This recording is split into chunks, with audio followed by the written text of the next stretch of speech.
बिस्मिल्लाहिर्रहमानिर्रहीम।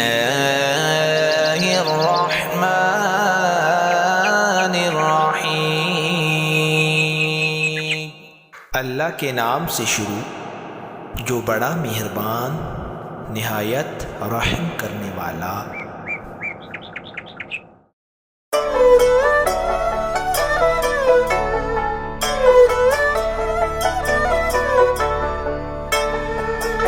अस्सलाम वालेकुम। कैसे हैं आप सब? उम्मीद है आप सब भी ठीक होंगे और खैरियत से होंगे। आप देख रहे हैं मेरा यूट्यूब चैनल हाशिर किचन। अगर आप चैनल पर नए हैं तो चैनल को सब्सक्राइब कर लें, वीडियो को लाइक शेयर कमेंट ज़रूर कीजिएगा और वीडियो को फुल वॉच कीजिएगा।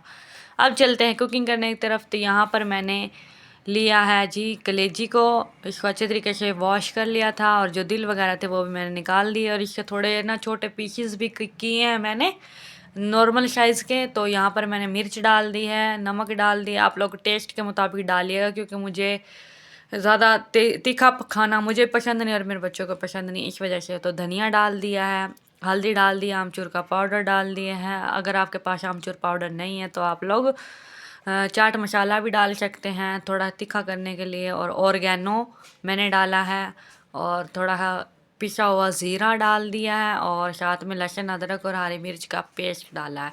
इससे ना ज़्यादा फ्लेवर और ज़्यादा अच्छा आएगा और जायका भी बहुत अच्छा बनेगा। तो साथ में मैंने दही ली है और यहाँ पर कॉर्नफ्लोर का मैंने इस्तेमाल किया, बेसन का इस्तेमाल नहीं किया।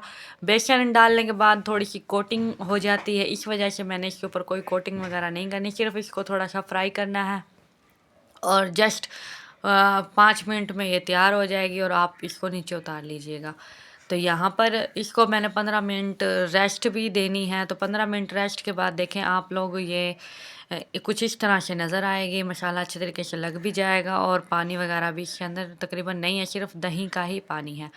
तो यहाँ पर अब मैं ऑयल को गर्म करने के बाद चम्मच की मदद से कलेजी को डाल रही हूँ। अगर आप हाथ से डालना चाहें तो वो आपकी अपनी चॉइस है। तो यहाँ पर मैंने तकरीबन जितनी डालनी थी कलेजियाँ वो डाल दी हैं पकोड़े बनाने के लिए। और अब इसको 1 मिनट तक एक साइड पर फ्राई करना है और 1 से 2 मिनट दूसरी साइड पर, फिर इसको पलटते रहें ताकि थोड़ा है ना इसका कलर भी चेंज हो और क्रिस्पी सी भी हो जाए। कोशिश कीजिएगा आप लोग चावल का आटे का ज़्यादा इस्तेमाल करें, अगर चावल का आटा नहीं है तो फिर आप लोग कॉर्नफ्लोर या बेसन का इस्तेमाल किसी भी चीज़ का कर सकते हैं। लेकिन ये सीरियसली चिकन पकोड़े या बीफ जो हम लोग चपली कबाब वगैरह बनाते हैं ये उनसे भी ज़्यादा बहुत अच्छी बनी थी। और आप लोग खुद भी खाएं, अपने बच्चों को भी खिलाएं, रमज़ान में इस रेसिपी को बनाएं सीरियसली और बाकी सब चीज़ें आप भूल जाएंगे। ये बहुत ही मज़ेदार कलेजी पकोड़े की हमारी रेसिपी बनी है। तो आप लोग चाहें तो इसको कम ऑयल में भी फ्राई कर सकते हैं, लेकिन मुझे थोड़ा सा ज़्यादा ऑयल डालना अच्छा लगता है तो मैंने इसलिए थोड़ा ज़्यादा ऑयल इस्तेमाल किया है। तो ये सिंपली मैंने आपको रेसिपी बताई है। आप सबको अगर ये रेसिपी पसंद आई है तो मेरे चैनल को सब्सक्राइब कर लें अभी तक नहीं किया तो, और चैनल सब्सक्राइब कर लिया तो वीडियो को लाइक और शेयर भी कर दीजिएगा और एक अच्छा सा साथ में कमेंट्स भी कीजिएगा। या आप लोग घर में कैसे बनाते हो इस कीमती राय का भी ज़रूर इजहार कीजिएगा। ये है इसकी फ़ाइनल लुक और हमने इसको दही मतलब कि रायते के साथ सर्व किया था, बच्चों को ने भी खाए और मैंने भी खाया। बहुत ही मज़ेदार ये रेसिपी हमारी बनकर तैयार हुई है। तो आप सब ज़रूर एक मरतबा ट्राई कीजिएगा मेरे कहने पर। अगली वीडियो तक मुझे इजाज़त दीजिएगा। अल्लाह हाफिज़।